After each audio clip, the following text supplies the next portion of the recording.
welcome back to the deep dive. It seems like everywhere you turn these days, it's all about, think positive, be happy, chase those good vibes. But Right. what if I told you that fixating only on happiness could be Yeah. kind of holding you back? Oh, that's a really fascinating idea. Yeah, We're so conditioned to think of happiness as like the ultimate goal, but this deep dive, yeah, we're exploring the idea that our so-called negative emotions are negative after all. that's right. Maybe they actually serve a purpose. We're taking a deep dive into The Upside of Your Dark Side by Todd Kashdan and Robert Biswas-Diener. Great book. They argue that trying to suppress those less than pleasant emotions can backfire, Yeah, and that understanding their value can lead to a more fulfilling life. absolutely. So they're really challenging a lot of the conventional wisdom around positive psychology. They really are. And one of the examples that they give is, happy employees. Okay. Happy employees, they might get glowing reviews, Yeah. but they're not necessarily the most effective. I can see that. Yeah. I'm picturing like a super enthusiastic coworker, Uh-huh. always smiling, Right. but maybe missing like important details on a project. Exactly. Yeah. So it makes you wonder, is there a downside to being too happy? That's what the author suggests there might be. Okay. They highlight research indicating that happy people can sometimes be less detail-oriented. Interesting. And that can have some interesting consequences, Oh, wait. like being less persuasive in arguments. Wait, hold on. Yeah. Less persuasive. Really? You're telling me if I want to win a debate, I should be great. Well, not exactly, Okay. but the book does look at a study Okay. where happy people were only able to identify liars 49% of the time, while unhappy people caught them 62% of the time. Wow. Yeah. That's a pretty big difference. Big difference. 49 versus 62. Yeah. So maybe happy people are overlooking crucial details that could give a liar away. It really makes you think, how happy do you really want your lawyer Oh, that's a good one. or your doctor to be? Right. Yeah. Maybe a little bit of healthy skepticism isn't such a bad thing after all. Exactly. And, it goes beyond just persuasion and lie detection. Okay. The book also talks about how happy people might be more prone to remembering false information. Really? Yeah, it seems that when we're in a positive mood, we're more likely to just accept things at Yeah. face value and not question them. So we're just kind of going with the flow, not really thinking too hard. Yeah. Exactly. Okay, so maybe a little bit of skepticism. Yeah. And dare I say it, negativity can actually help us see things more clearly. Right. But doesn't that, go against everything we've been told about, Yeah. the importance of positive thinking? It does. It really challenges that notion. Right. But the authors make a compelling argument that actively pursuing happiness can actually make us happy. So the more we chase it, Yeah. the further away it gets. It's like this elusive goal. Okay. You're constantly chasing it, and then when you don't feel happy enough, you end up judging yourself. Yeah, I can see that. It's a trap. They actually call it the happiness trap. They call it the happiness trap. Okay. And they have, they back it up with research. For example, they mention a study where people who just listened to music enjoyed it far more than those who were instructed to try to actively increase their happiness while listening. So it's like if you're trying so hard to be happy, Yeah. you might miss out on the simple joys that are right in front of you. That's the idea. That's so interesting. And this constant pursuit of happiness can also damage our relationships. Oh. When we're too focused on our own happiness, Mhm. we might neglect the needs of others, which can lead to isolation. So it's like it can actually backfire on us. It can, yeah. It can make us kind of more self-centered Right. and less connected to the people around us. Yeah, it's a good point. So maybe true fulfillment comes from something deeper than just chasing those, fleeting moments of happiness. Yeah. Maybe it's about embracing the full spectrum of human emotion. That's a great way to put it. Yeah. And the book really encourages us to, Yeah. rethink our relationship with all of our emotions, even the ones that we've been conditioned. So give me an example. Well, like anxiety. Wait, anxiety? You're saying there's an upside to anxiety. Yeah, think about it. Okay, I'm listening. Anxiety is essentially your internal alarm system, right? Great. It's alerting you to potential danger. Or take a warning signal. Exactly. Now, of course, excessive anxiety can be debilitating, Right. but a certain amount of anxiety can Uh-huh. actually make you more vigilant, more responsive to threats. I see. So it's kind of like a survival mechanism. It is. It helps us stay safe. Yeah, and the book has a really good example. They talk about a group of students on a train trip. Okay. And these students were feeling anxious. Right. They were the first ones to notice the smell of burning plastic, Oh, wow. which turned out to be an actual danger. So their anxiety actually, saved them Potentially.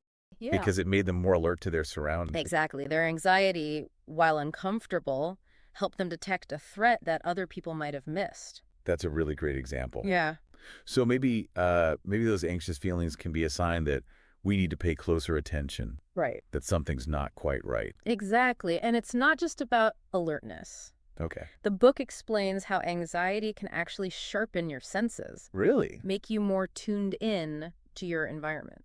Huh. So it's like it gives us almost like a superpower.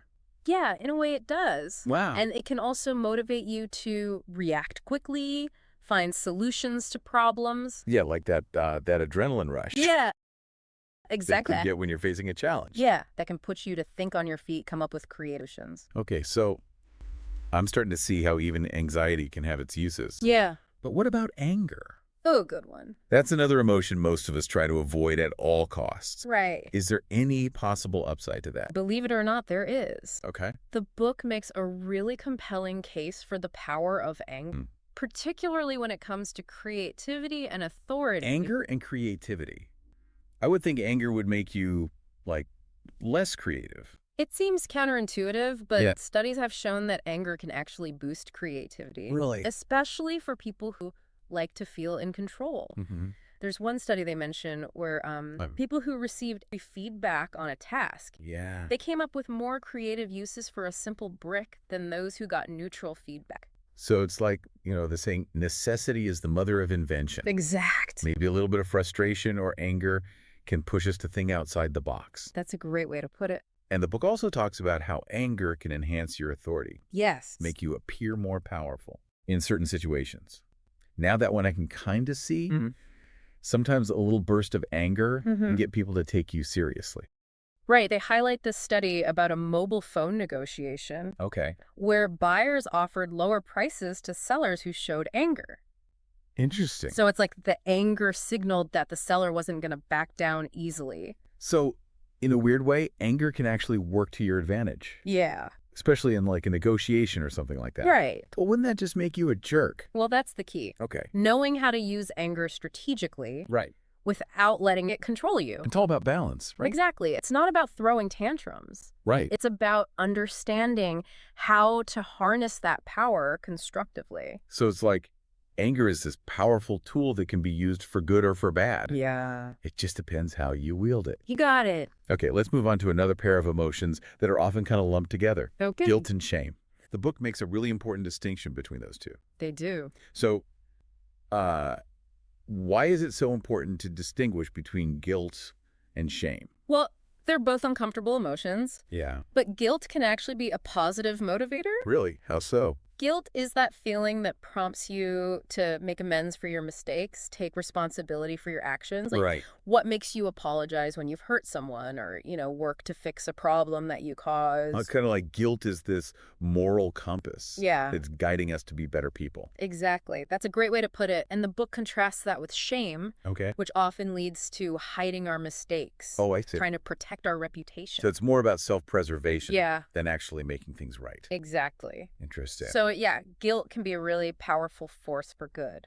Okay, so now for a really controversial topic. All right, let's hear it. The book actually argues that even narcissism can have some surprising benefits. Oh, wow. Narcissism, seriously. Yeah, this is a good one. Okay, now I have to hear more about this. All right, so it might sound counterintuitive, but the authors make this case for how certain narcissistic traits can actually contribute to success. Oh. For example, narcissists, they often have this strong sense of entitlement. Right. They lack self-doubt, Right. which can drive them to achieve really ambitious goals. So it's like even though, part of it might be delusional, Yeah, it's that unwavering belief in themselves that propels them forward, exactly. even when others might give up. That's right. So they're not afraid to go after what they want. Yeah, and it's not just about achieving goals. Okay. The book also argues that this unshakable self-belief can enhance creativity. Oh, interesting. Narcissists, they're not afraid to challenge conventional thinking, push boundaries. You're not worried about fitting in Exactly. or pleasing everybody. Right. They're focused on making their own mark on the world. That's a good point. And they give this example of a narcissistic reporter. Okay. Who's just relentless in pursuing a scoop, Hmm. no matter what the obstacles. So that drive and that determination, even though, it can be problematic, Yeah. it can also lead to these amazing discoveries or achievements. Exactly. So even narcissism, when channeled effectively, Yeah. can be this like driving force for innovation and success. That's the idea. This deep dive is really making me question every.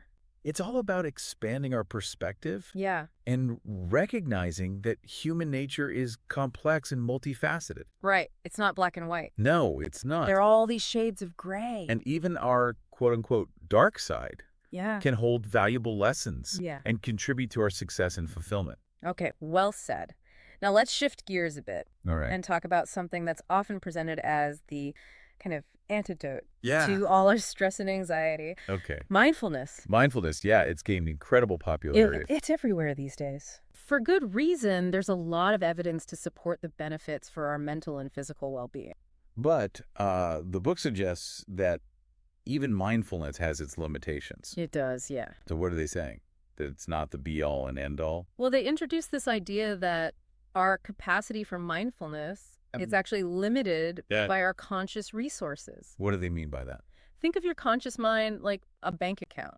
Okay. It has a limited amount of energy Right. you can withdraw at any given time. So we can't be mindfully focused on everything all the time. It's very challenging. Right. The world around us is constantly bombarding us with info. Yeah, I can see that. Even simple tasks like having a conversation Right. or just observing our surroundings to process all that input, our brains rely on both conscious and unconscious processes. Right. So are they saying it's impossible to be mindful all the time? It's certainly challenging, given the limitations of our conscious resources. It's like trying to juggle too many balls at once. Yeah, eventually something's got to drop. That makes sense. So if mindfulness isn't like the ultimate solution, what are they proposing instead? Well, the book goes on to introduce this rather intriguing concept. Okay. The upside of mindlessness. Wait, hold on. Mindlessness. Yeah. Isn't that usually a bad thing? Well, we tend to associate it with things like absent-mindedness or impulsivity. Right. But the authors argue that mindless processing can sometimes lead to better decisions and better performance, especially in complex situations. That is interesting. How is that possible? Well, remember how we were talking about the limited capacity of our conscious mind? Our unconscious mind, on the hand. Okay. It has far greater processing power. So by tapping into our unconscious mind, Yeah. we can actually handle more information Right. and make decisions more efficiently. That's the idea. They even mentioned the study where psychologists who were distracted by a crossword puzzle, Okay. they made more accurate diagnoses than those who had time to deliberate. So sometimes it's actually better to not overthink things. It seems that way, yeah. Just go with our gut. Sometimes our intuition and gut feelings, which are often rooted in unconscious processing, they can guide us to better outcomes. That's incredible. And mindlessness can also be a catalyst for creativity. How so? Well, our conscious mind, it likes to categorize information based on our past experiences, Okay. which can limit our ability to think outside the box. Okay. Yeah, you can say that. But when we engage in mindless activities like, daydreaming or taking a walk, Right. our unconscious mind is free to make these unconventional connections, Okay. generate new ideas. It's like giving our brains a break from the usual rules, Yeah. letting them wander freely. Exactly. I like that. The book shares these examples of PR professionals who came up with their best ideas during mindless activities, Like what? like commuting or taking a shower. So those moments of just zoning out can actually lead to breakthroughs. They can. And it leads us to one of the book's central themes, the importance of embracing our whole selves, Okay. both the light and the shadow. So we shouldn't be afraid of our so-called dark side. Exactly. Both our light and our dark sides are integral parts of who we are. It's all part of the package. It is. And by understanding and embracing all aspects of ourselves, Yeah. we can unlock our full potential and lead richer, more fulfilling lives.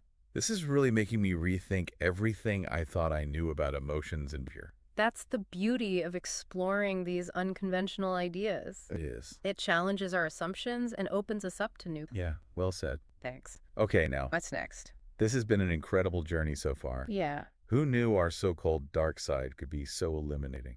It's all about reframing how we think about these emotions. Yeah. We've been so conditioned to believe that certain emotions are inherently bad or unproductive, Right. but that's just not true. Yeah. And it sounds like the key to unlocking the power of our dark side Right. is understanding how to use these emotions effectively without letting them control us. Absolutely. And the book offers some really practical advice for how to do just that.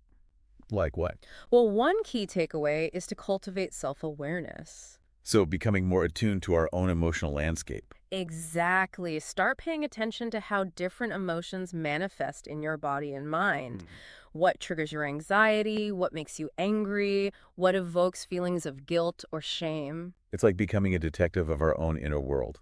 That's a great way to put it, yeah. And once you understand your own emotional patterns, Okay. you can start to work with them constructively. Instead of just reacting blindly. Yeah, instead of just being like hijacked by your emotions, you Right. can actually start to kind of step back Right. and make conscious choices. So it's about developing emotional intelligence, Yeah. knowing when to listen to our emotions and when to take a step back and really assess the situation. You can learn to recognize when an emotion is providing you with valuable information or motivation and when it might be leading you astray.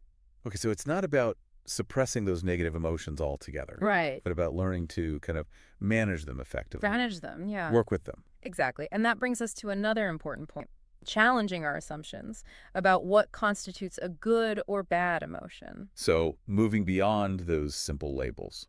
Right, because as we've seen, emotions that we often categorize as negative, like anxiety, anger, or even guilt, can have surprising upsides. It's all about context. It's all about context. Yeah, an emotion that might be detrimental in one situation could be beneficial in another. Right. So instead of judging your emotions, try to understand their purpose Yeah. and how they might be serving you, even in unexpected ways. It's a great way to put it, yeah. It's like viewing our emotions as a set of tools. Hmm. Each one has a specific purpose, Right. and it's up to us to learn how to use them effectively. Love that analogy, yeah. And it brings us to another crucial point, What's that? acceptance. Accepting our whole selves, flaws and all. Exactly. It's about acknowledging that we're all complex beings with a range of emotions, both positive and negative.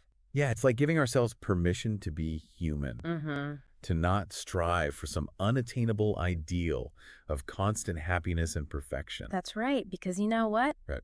That can actually backfire. Yeah. This acceptance, paradoxically, can actually lead to greater happiness and well-being. How so? Well, when you stop trying to suppress or deny parts of yourself, Okay. you free up so much energy to focus on growth and fulfillment. That's a really good point. Yeah, it's like you're no longer fighting against yourself. Right. You're working with yourself. Exactly. This deep dive has really been a game changer for me. I'm starting to see my own emotions in a whole new light. I think that's true for a lot of people, you know? Yeah. It's a common misconception that we need to strive for constant positivity and suppress anything that feels negative. Yeah. But that's not realistic, and it's actually doing us a disservice. The key is to find that balance, Yeah. to understand and integrate all aspects of ourselves, both the light and the shadow. That's where the true power lies. You know, this is going to sound a little cheesy, but it's like that saying, our greatest glory is not in never falling, but in rising every time we fall. I like that. Yeah, it speaks to the resilience of the human spirit. Right. And our ability to learn and grow from our experiences, even the challenging ones. And by embracing our dark side, Yeah. we can tap into that resilience Yeah. and become even stronger.